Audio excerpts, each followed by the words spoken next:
مجھے کوئی بندہ چھیڑتا ہے نا میں اس کو چھوڑتا نہیں ہوں چاہے جو مرضی ہو جائے. ہم منگولوں کی اولاد ہیں, ان کو پتہ نہیں ہے منگولاں دے ہاتھ لگے نے تو اڈے سارے بابے منگولاں نے وڈے ہوئے نے جتنے اولیاء اللہ نے جدوں وہ کافر سن, اور انہوں منگول مسلمان ہو جان تے ہن بھی بابے انہوں نے ہی وڈنے نے علمی طور پہ. منگول جہلمی تضادات کا مجموعہ اور اتنے گرگٹ رنگ نہیں بدلتا جتنے منگول جہلمی رنگ بدلتا ہے. ایک بات کر کے پھر اس سے مکر جاتا ہے, پھر دوسری سٹیٹمنٹ جاری کرتا ہے, پھر تیسری سٹیٹمنٹ جاری کر دیتا ہے. کچھ دن پہلے ایک بیان اس نے دیا اور اس بیان میں صاف لفظوں میں اس نے یہ کہا تھا کہ مجھے جو کوئی بندہ چھیڑتا ہے نا تو میں اس کو چھوڑتا نہیں ہوں. ہم منگولوں کی اولاد ہیں اور منگول او نے جنہوں نے تاڑے اولیاء اللہ تاڑے بزرگ بابے وڈے نے جس وقت وہ کافر سن, اور آج وہ مسلمان ہو گئے تو آج بھی انہوں نے تاڑے بزرگ بابے وڈنے نے علمی طور پہ. اب یہ سٹیٹمنٹ تھی مرزا جہلمی کی جس کے اوپر میں نے گرفت کی اور دلائل کی روشنی میں احادیث مبارکہ کے حوالہ جات دے کے بتایا کہ مرزا جہلمی نے یہ جملہ بول کے جاہلیت کے نسب پہ فخر کا ارتکاب کیا ہے, اور احادیث مبارکہ میں اس پر سخت وعیدات موجود ہیں, بلکہ جہنم کی وعیدات ہیں جو اپنی جاہلیت کے نسب پہ فخر کرتا ہے. سنیہ ابی داؤد میں 5116 نمبر حدیث ہے, اور مرزا جہلمی کے جو فالورز ہیں وہ اسلام 360 ایپ وہابیوں کی آپ نکالیں, اس میں ترجمہ پڑھ کے سناتا ہوں کہ اس نے لکھا ہے کہ رسول اللہ صلی اللہ علیہ وآلہ وسلم نے فرمایا, بے شک اللہ تعالیٰ نے تم سے جاہلیت کی نخوت و غرور کو ختم کر دیا اور باپ دادا کا نام لے کر فخر کرنے سے روک دیا. اب دو قسم کے لوگ ہیں, ایک متقی و پرہیزگار مومن, دوسرا بدبخت فاجر. تم سب آدم کی اولاد ہو اور آدم مٹی سے پیدا ہوئے ہیں. لوگوں کو اپنی قوموں پر فخر کرنا چھوڑ دینا چاہیے کیونکہ ان کے آبا جہنم کے کوئلوں میں سے کوئلہ ہیں, اس لیے کہ وہ کافر تھے اور کوئلے پر فخر کرنے کے کیا معنی. اگر انہوں نے اپنے آبا پر فخر کرنا نہ چھوڑا تو اللہ کے نزدیک اس گبریلے کیڑے سے بھی زیادہ ذلیل ہو جائیں گے جو اپنی ناک سے گندگی کو ڈکیل کر لے جاتا ہے. رسول اللہ صلی اللہ علیہ وآلہ وسلم نے کافر آباء و اجداد کے اوپر فخر کرنے سے منع فرمایا. اور ایک حدیث موجم الکبیر طبرانی میں, الموجم الکبیر طبرانی اور الموجم الاوسط اور مسند ابی یعلا میں موجود ہے, رسول اللہ صلی اللہ علیہ وآلہ وسلم نے فرمایا, من انتسب الی تسعۃ آباء کفار, جس نے اپنے آپ کو 9 کافر آباء و اجداد کی طرف منسوب کیا, یعنی گنتے گنتے 9 تک پہنچ گیا, یرید بہم عزا و کرامہ, وہ اپنے ان کافر آباء و اجداد کا نام لے رہا ہے اپنی عزت کے لیے اور اپنی کرامت اور بزرگی کے لیے. فہو عاشرہم فی النار, تو پس یہ 10واں ان کے ساتھ جہنم میں ہے. جس طرح وہ 9 کافر آباء و اجداد جہنم میں جائیں گے, 10واں یہ ہوگا ان کے ساتھ جہنم میں جائے گا. اور مرزا جہلمی کس انداز سے دن دن آتے ہوئے ان ظالم و جابر منگولوں کے اوپر جو ہے وہ فخر کر رہا ہے. اسی طرح ایک اور حدیث صحیح ابن حبان میں اور مسند احمد ابن حنبل میں صحیح حدیث موجود ہے. صحیح ابن حبان میں 5775 نمبر حدیث ہے. سیدنا عبداللہ ابن عباس رضی اللہ تعالیٰ عنہ فرماتے ہیں کہ رسول اللہ صلی اللہ علیہ وآلہ وسلم نے فرمایا, لا تفخروا بآبائکم فی الجاہلیہ, جو تمہارے جاہلیت میں آباء و اجداد گزر چکے ہیں ان پر فخر نہ کرو. فوالذی نفس محمد بیدہ لما یدہدہ الجعال بمنخریہ خیر من آبائکم الذین ماتوا فی الجاہلیہ, تمہارے ان آباء و اجداد سے جو جاہلیت میں مر چکے ہیں ان سے تو وہ گندگی کا کیڑا بہتر ہے جو اپنے منخرین یعنی اپنے نتنوں میں گندگی لے کے آتا ہے. اپنے ان کافر آباء و اجداد کے اوپر فخر نہ کرو جو جاہلیت میں مر چکے ہیں. صحیح مسلم میں 2160 نمبر حدیث ہے کہ رسول اللہ صلی اللہ علیہ وآلہ وسلم نے فرمایا, اربع فی امتی من امر الجاہلیہ, میری امت میں 4 کام جاہلیت کے ہوں گے, امر جاہلیت ہوں گے. لا یترکونہن, کہ یہ امت ان 4 کو نہیں چھوڑے گی. الفخر فی الاحساب, حسب میں فخر کرنا, اپنے کافر آباء و اجداد کے کارناموں کے اوپر فخر کرنا کہ ہمارے آباء و اجداد تو وہ تھے اور ان کا وہ کارنامہ تھا. جس طرح مرزا جہلمی فخر کر رہا ہے کہ میرے آباء و اجداد جو ہیں وہ منگول تھے, جہلمی منگول جو ہے وہ یہ کہہ رہا ہے کہ میرے آباء و اجداد منگول تھے اور میرے آباء و اجداد نے تمہارے اولیاء اللہ نو بڑے ہیں. ان ایسے کافر آباء و اجداد کے اوپر فخر کرنا یہ امر جاہلیت ہے, ان کے جو نا وہ اعمال کے اوپر اور ان کے کارناموں کے اوپر فخر کرنا. وطعن فی الانساب, اور نسب میں طعن کرنا. والاستسقاء بالنجوم, اور ستاروں کے ساتھ بارش طلب کرنا، والنیاحۃ اور نوحہ خوانی کرنا، یہ 4 امر جاہلیت ہے۔ اور اس کے علاوہ رسول اللہ صلی اللہ علیہ وآلہ وسلم کی ایک اور حدیث مسند احمد ابن حنبل میں 21178 نمبر، اور ناصر الدین البانی نے السلسلۃ احادیث صحیحہ میں اس روایت کو بیان کیا کہ نبی کریم علیہ الصلوۃ والسلام کے 2 صحابہ آپس میں ایک دوسرے پر انہوں نے اپنے آباء و اجداد کے اعتبار سے ایک دوسرے پر بات کی، اور ایک نے کہا کہ میں جو ہے وہ فلاں بن فلاں بن فلاں بن فلاں ہوں، اور اس طریقے سے وہ فخر کرنے لگے، اور دوسرے نے کہا میں فلاں بن فلاں ہوں۔ تو رسول اللہ صلی اللہ علیہ وآلہ وسلم نے اس موقع پر ان کو فرمایا کہ اسی طرح 2 شخصوں نے موسیٰ علیہ السلام کے سامنے اپنے نسب فخر کیا تھا، تو اللہ رب العزت نے موسیٰ علیہ السلام پر وحی نازل فرمائی کہ یہ جو اپنے 9 آباء و اجداد کی طرف اپنے آپ کو منسوب کرنے والا ہے، ان 9 کے ساتھ 10واں یہ شخص جہنم میں جائے گا۔ تو نبی پاک صلی اللہ علیہ وآلہ وسلم نے واضح فرما دیا کہ آباء و اجداد جو کافر ہوں، زمانہ جاہلیت کے آباء و اجداد ہوں، ان پر فخر کرنا یہ امر جاہلیت ہے، مسلمان کے لیے جائز نہیں ہے۔ اسی طرح ایک حدیث جامع ترمذی میں 3955 نمبر ہے کہ نبی اکرم صلی اللہ علیہ وآلہ وسلم نے فرمایا باز آ جائیں وہ قومیں جو اپنے ان آباء و اجداد پر فخر کر رہی ہیں جو مر گئے ہیں، وہ جہنم کا کوئلہ ہیں، ورنہ وہ اللہ کے نزدیک اس گبریلے سے بھی زیادہ ذلیل ہو جائیں گے جو اپنے آگے اپنی ناک سے نجاست کھیلتا رہتا ہے۔ اللہ نے تم سے جاہلیت کی نخوت کو ختم کر دیا ہے، اب تو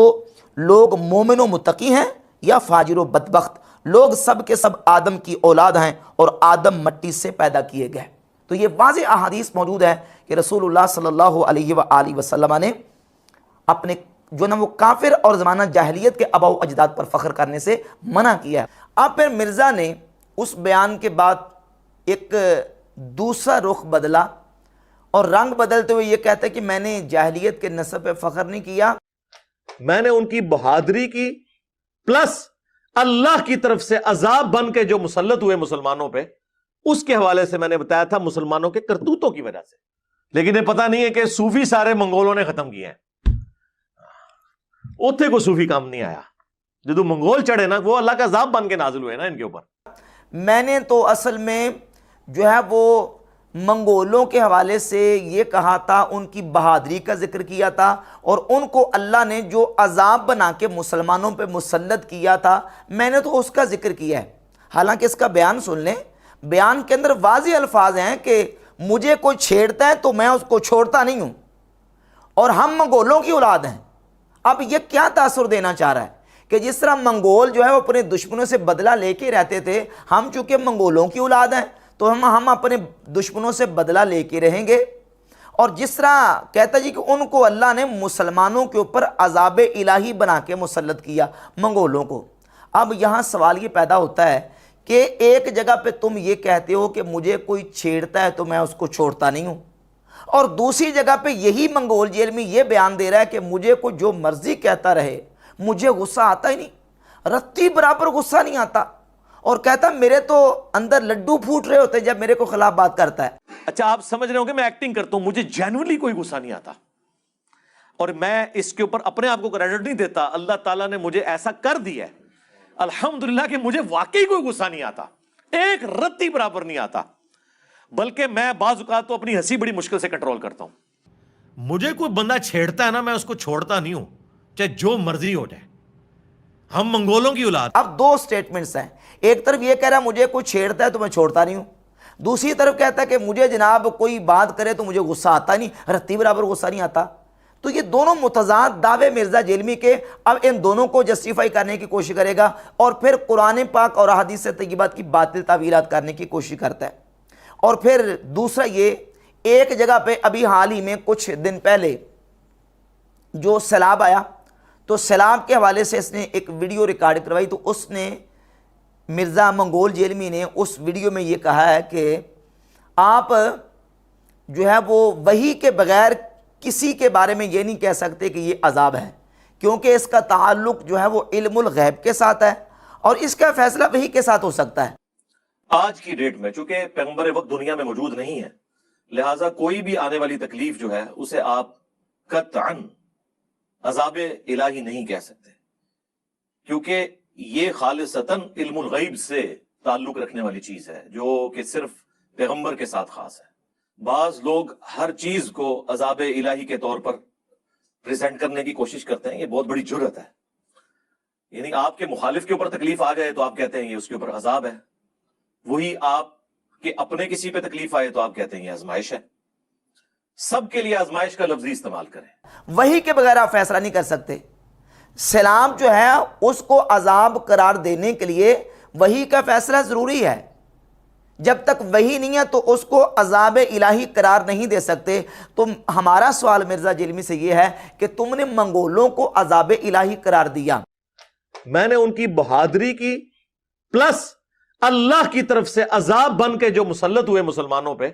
اس کے حوالے سے میں نے بتایا تھا مسلمانوں کے کرتوتوں کی وجہ سے جو منگول چڑھے نا، وہ اللہ کا عذاب بن کے نازل ہوئے نا ان کے اوپر، کہ اللہ نے ان کو عذاب بنا کے مسلمانوں پہ مسلط کیا. تو سوال یہ پیدا ہوتا ہے کہ منگولوں کے عذاب الہی ہونے پر تمہارے پاس کیا دلیل موجود ہے؟ قرآن کی کون سی آیت ہے، رسول اللہ صلی اللہ علیہ وسلم کی کون سی حدیث ہے کہ جس حدیث میں نبی پاک علیہ السلام نے فرمایا ہو کہ یہ منگول جو ہیں یہ اللہ کا عذاب بن کے تمہارے اوپر ٹوٹ پڑیں گے؟ اور منگولوں نے جو خون ریزی کی، مسلمانوں کا قتل عام کیا، اب یہ اپنا تعلق مسلمانوں کے ساتھ جوڑ رہا ہے یا منگولوں کے ساتھ جوڑ رہا ہے؟ ایک طرف منگولوں نے مسلمانوں کا اس قدر قتل عام کیا، خون ریزی کی کہ بچے کیا، بوڑھے کیا، جوان کیا، عورتیں کیا مسجدیں، مدرسے، خانقاہیں، اسلامی مراکز، لائبریریاں سب تباہ و برباد کر دیں اور اجاڑ دیں. اور ادھر مرزا جیلمی یہ بیان دے رہا ہے کہ جو ہے وہ اللہ نے منگولوں کو مسلمانوں کے اوپر عذاب بنا کے مسلط کیا. اور ان منگولوں کے بارے میں یہ کہہ رہا ہے کہ منگولوں نے، میں ان منگولوں کی اولاد ہوں جن منگولوں نے تمہارے بزرگ بابے وڈے نے. اب اپنا تعلق منگولوں کے ساتھ جوڑ رہا ہے اور مسلمانوں کو کیا کہہ رہا ہے کہ تواڈے بزرگ بابے منگولاں نے وڈے نے، اور وہ مسلمانوں کے اوپر عذاب الہی بن کے مسلط ہوئے تھے. اب یہ ساری جو اس کے بیانات ہیں، اس کی سٹیٹمنٹس ہیں، وہ کیا بتا رہی ہیں کہ مرزا جیلمی اپنے جاہلیت کے نسب پہ واضح طور پہ فخر کر رہا ہے، اور ان منگولوں کی جہاں تک یہ کہتا ہے میں بہادری کا ذکر کر رہا ہوں اور ان کے عذاب الہی بن کے ان کے مسلمانوں پہ مسلط ہونے کا ذکر کر رہا تھا، میں نے تو جاہلیت کے نسب پہ فخر نہیں کیا. اب خود اس کی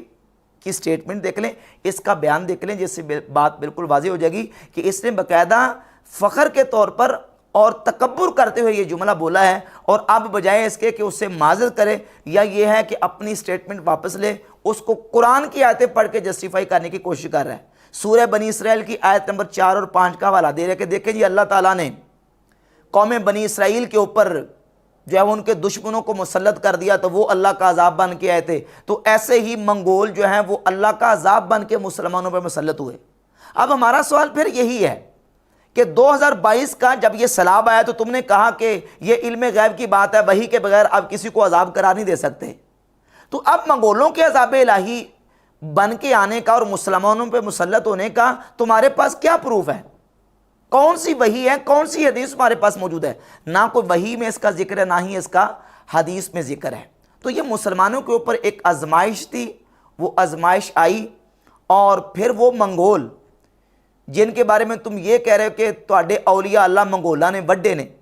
انہی منگولوں نے اسلام قبول کیا، اور وہ بھی ولیوں کے ہاتھوں پر اسلام قبول کیا. اور پھر انہی منگولوں نے اولیاء اللہ ہی کو مانا اور اولیاء اللہ ہی کے نقش قدم پر اور انہی کے طریقے پر اور انہی کی فکر اور انہی کی عقیدے اور نظریے پر آگے چلیں. اور اگر مغل منگول ہیں تو آپ مغلوں کی تاریخ اٹھا کر دیکھ لیں. مغلوں کی تاریخ کے اندر باقاعدہ آپ کو صوفیہ، اولیاء اور اللہ رب العزت کے نیک اور صالحین بزرگوں کے ساتھ ان کا تعلق جو ہے وہ آپ کو واضح نظر آئے گا. اور آخر میں آپ کے سامنے وہ حدیث بھی بیان کر دیتا ہوں جو مرزا جیلمی کے آئنسٹائن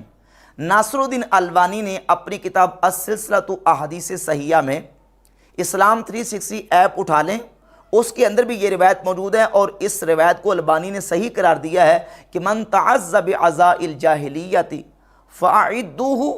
ولا تکنوا، جو جاہلیت کے نسب پر فخر کرے اسے کہو کہ اپنے باپ کی شرمگاہ کاٹ کے اپنے منہ میں رکھ لے اور کنایا نہ کرو. ناصر الدین البانی نے اس روایت کو صحیح قرار دیا اور اپنی کتاب السلسلۃ الاحادیث الصحیحہ کے اندر اس کو ذکر کیا. اور مرزا جیلمی کی فیوریٹ ایپ اسلام 360 جس کے اندر حدیث کی کتابوں کے اوپر ٹوٹل تحکیم اور تحقیق کا کام جو ہے وہ وہابی غیر مقلدین کی طرف سے ہوا ہے. اس کے اندر بھی یہ روایت موجود ہے کہ جو جاہلیت کے نسب پہ فخر کرتا ہے اسے کہو کہ اپنے باپ کا اعلیٰ تناسل کاٹ کے منہ میں رکھ لے اور کنایا نہ کرے.